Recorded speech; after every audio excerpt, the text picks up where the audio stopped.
why 100 years ago, when the Zionist movement began in earnest and started bringing Jews to Palestine, to colonize there, why at that time did most Orthodox Jews oppose it? Why 100 years ago, a century ago, did the vast majority of Orthodox Jews oppose the Zionist movement? And the reason why is because it was secular. It wasn't a religious movement. The Orthodox do want Israel to be a superpower, but they want it on their terms. They want it to be a religious state, a theocracy. And the early Zionists, if anything, they were secular. Women served in the military, women served in political capacity, Israel's former Prime Minister Golda Meir. And so this was unacceptable to Orthodox Jews because, again, going back to Maimonides, women may not be made officials, as it says, a king on you and not a queen. And so for all tasks, only men may be appointed. You know, he also says it's a disgrace for a woman to go outside. Don't permit her to go out, to leave the house, except 1 or 2 times a month as needed. So, you know, pretty garden variety misogynist. But in any case, these are the rules around, you know, medieval rules for how women should be treated. And so the new Zionist movement could not receive the support of ultra-Orthodox Jews and Orthodox Jews, and so most opposed. Now, today, some Orthodox Jews still oppose Zionism, but they're only a minority. You still see photographs today, occasionally, of like at Palestine Solidarity protests, you will see men clearly wearing the hats, the coats, the sidelocks, the beards that are traditionally worn by ultra-Orthodox Jewish men, and you will see them holding Free Palestine signs. There are still some ultra-Orthodox Jews who oppose the political Zionist movement, but very few. Today, these are a scant minority. They're completely unrepresentative. And how did that happen? How did, in 100 years, the vast majority of Orthodox Jews oppose Zionism, and a century later, the vast majority support it? What happened? Well, what happened was a theological innovation was made by this man, Abraham Kook. And so this man, Abraham Kook, he was the chief rabbi in Palestine a century ago. And his views on non-Jews were not any different from the rest of the Orthodox camp. He said, the difference between the Israeli soul and the souls of all the various levels of non-Jews is greater and deeper than the difference between the spirit of a person and the spirit of a beast. So you non-Jewish people in the audience, you're so low, you're so vastly different from us Jews that the gulf between us is much greater than the difference between you humans and other non-human animals. So it's a major miracle that we can even communicate, you lower life forms. But I've decided to suffer your presence for a couple hours just to get through the lecture. Of course, it's dark humor, but this is an actual quote. Every single thing I put up on the screen can be independently verified by yourself by when the video comes out. Just screenshot it and type it into Google and find out if I'm not right.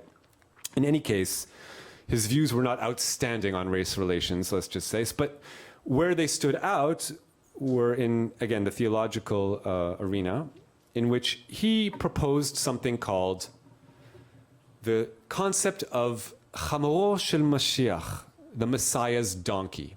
This is what he said.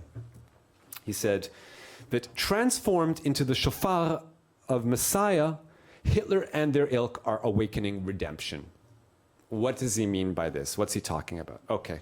This, just as right now, those amongst you who are Christians or even secular celebrators of Christmas, you're maybe sending Christmas cards to your friends and family. So also on the Jewish New Year, we Jews do this too. We send greeting cards to each other. And this was a greeting card that was quite popular amongst Jews to send on Happy New Year 100 years ago.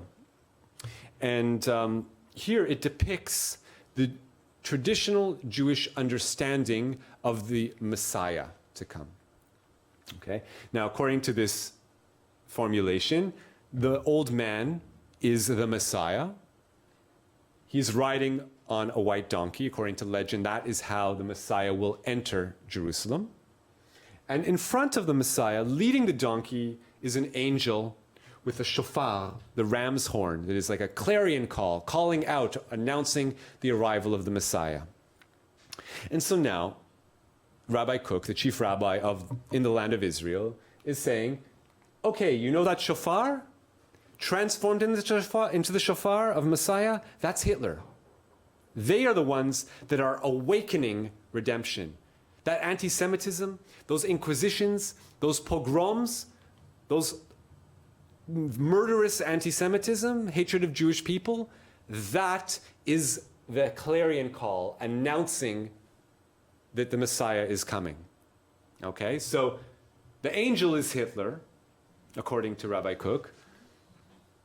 The Messiah is the ultra-Orthodox camp, the elimination camp.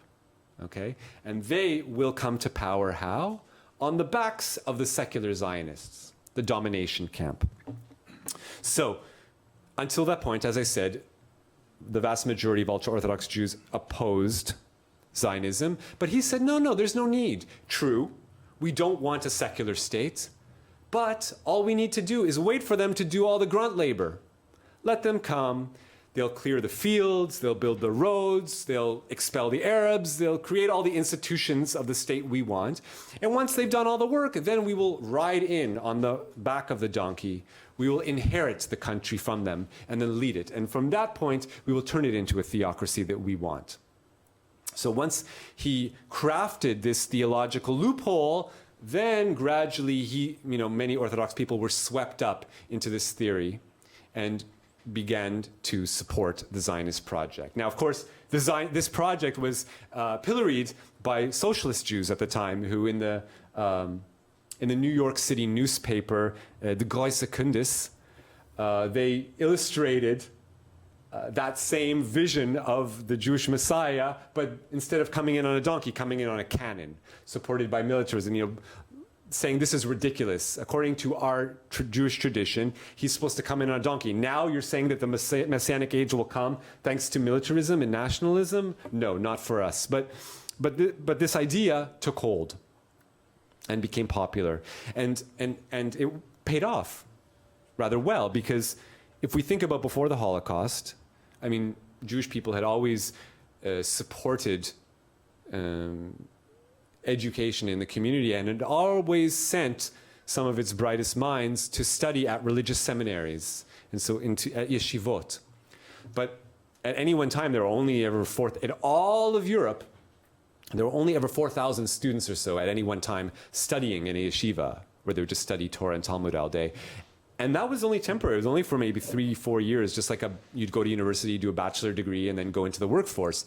That's what European Jews did throughout their existence. They did support education, studying their own texts, but it was only for a few years, and then they went into the workforce. But once we have the fusion of nationalism and religion, and we have not just orthodoxy, but we have state-sponsored orthodoxy, once they cut a deal with the founders of the state, now this has ballooned to the point where you have 160,000 people in Israel who do not work, who spend all day just, arguing over the minutia of legal, loopholes in the Torah and the Talmud, and, are paid salaries by the state.